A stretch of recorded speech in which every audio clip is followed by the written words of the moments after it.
I once worked as a direct care aide for a 65-year-old woman with a developmental disability. Her daughter, who was in her 40s, worked overnights, and she needed a caretaker with medical experience to watch her overnight. When I say once worked for them, I mean I literally worked once, just this night, and you're about to hear why I never went back. The 65-year-old woman's name was Martha. Her daughter's name, who contacted me, was named Colleen. It's possible Colleen didn't have any other family to watch her and didn't want to or couldn't afford to put Martha in a nursing home. Or it was possible that she felt more comfortable hiring somebody with some form of experience to watch over her. At the time, I was already a direct care worker for 2 other women who suffered some forms of developmental disabilities, so I had experience. But nothing prepared me for that night. Colleen left for work. Earlier that day, I worked my first job, so I was really pushing my body to exhaustion, trying to make as much money as possible. Colleen had introduced Martha and I. Martha had given me a smile before Colleen brought her upstairs to her bedroom for the night.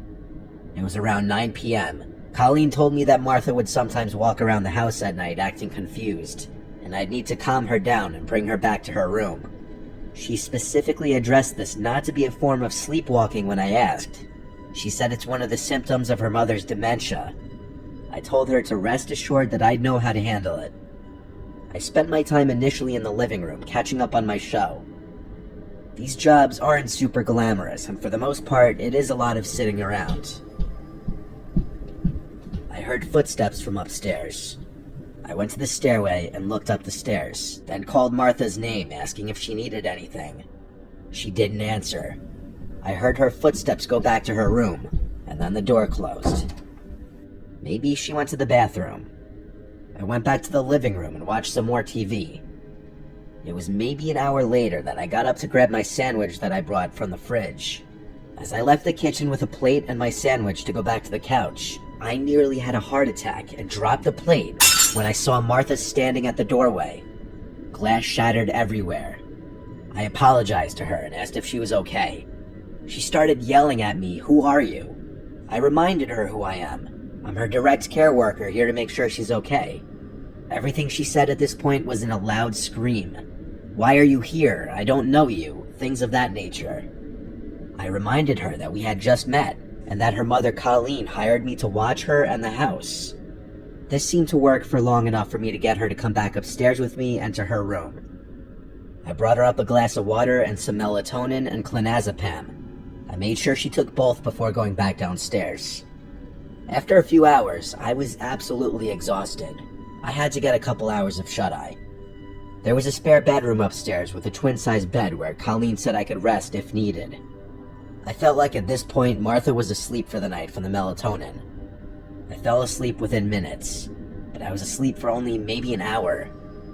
I woke up to a sound from downstairs.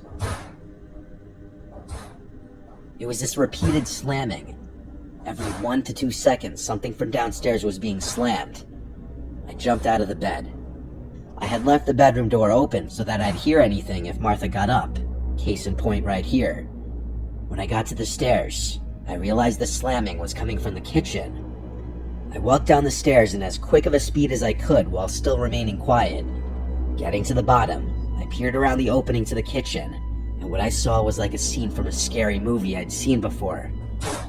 I saw Martha in the darkness, standing in front of the oven, repeatedly opening it and slamming it shut.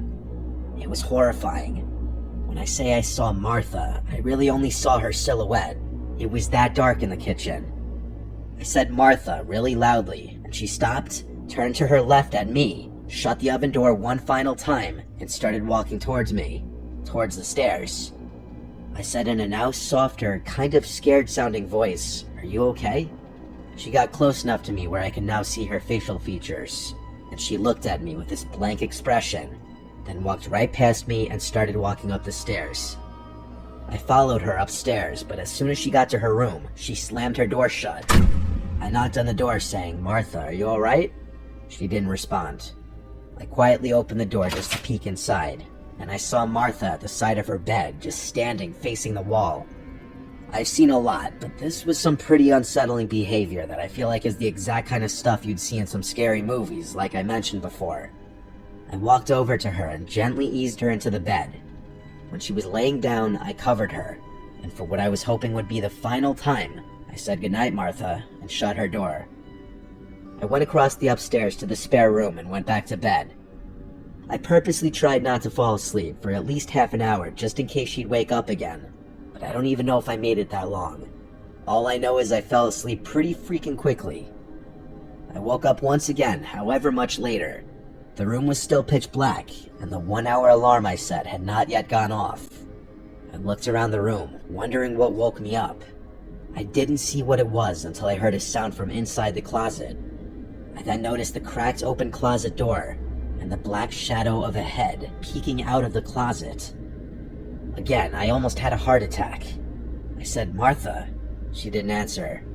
I kept saying Martha a bunch of times until she pushed the door open, and I saw her approaching the bed slowly.